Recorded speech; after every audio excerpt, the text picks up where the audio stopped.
এই জয় প্রথম হচ্ছে লাভপুর মানুষের জয়, লাভপুরবাসীর জয়।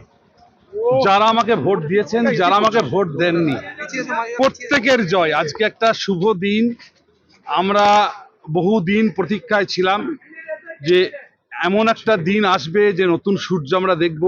আমরা রাজ্যে এবং আমার বিধানসভায় দু জায়গাতে আমরা নতুন সূর্য দেখছি। এখন শুধু শান্তি, শুধু শান্তি। 21-এর সেই বাতাবরণ তৈরি হবে না, কোনো মানুষ মার খাবে না, কোনো মানুষ অত্যাচারিত হবে না। যদি কোনো জায়গায় কোনো অশান্তিকে হিংসা হয় এবং সে যদি আমার দলের ছেলেরা করে, তার শাস্তি আপনাদের ডেকে আমরা দেখবেন কিভাবে দমন করতে হয়। কারণ প্রত্যেক মানুষ যেন শান্তিতে থাকার অধিকার, যে শাসকের আইন ছিল সেটা কিন্তু আজ থেকে বন্ধ। আজ থেকে আইনের শাসন বাংলায়। মানুষ দোষ করলে যে সে দোষ যদি আমিও করি, আমারও শাস্তি হবে।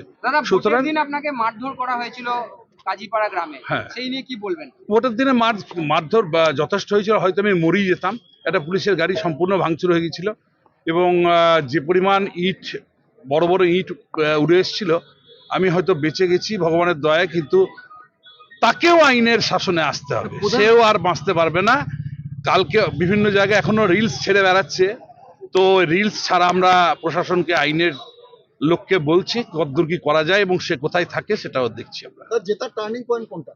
জেতার টার্নিং পয়েন্ট, জয়ের জন্য প্রথম ধন্যবাদ জানাবো আমাদের যশস্বী প্রধানমন্ত্রী নরেন্দ্র মোদীকে। কারণ যিনি আমাকে, নীতিন নবীনজি, আমার অমিত শাহ, যারা আমাকে টিকিটটা বিশ্বাস করে দিয়েছিলেন যে লাভপুরে এই টিকিটটা একে দিলে জিততে পারে, প্রথম ধন্যবাদ জানাবো তাদের।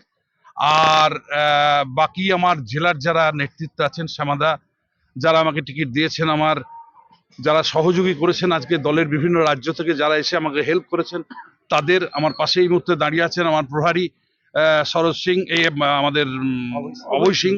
তো এদের অক্লান্ত চেষ্টা প্রচেষ্টায় আজকে আমি জিতেছি। এই জিতটা সম্পূর্ণ দলের, আমার কোনো কৃতিত্ব নাই। মানুষ আমাকে ভালোবেসেছে, ভোট দিয়েছে, সম্পূর্ণ কৃতিত্ব দলের। জয়টা কি এই সহজ ছিল? জয় প্রচন্ড কঠিন, এখানে বিরাট বিরাট কঠিন। কারণ এত বড় একটা মানুষের সঙ্গে লড়াই, তার শক্তি, তার পয়সা আমার থেকে অনেক বেশি। তো যাই হোক, মানুষ জনার্দন আমাদের আশীর্বাদ করেছে, আর জিতে গেছি। দাদা, মনিরুল ইসলাম কি কোনো এক্সপেক্টার মুসলিম ভোট টানার জন্য?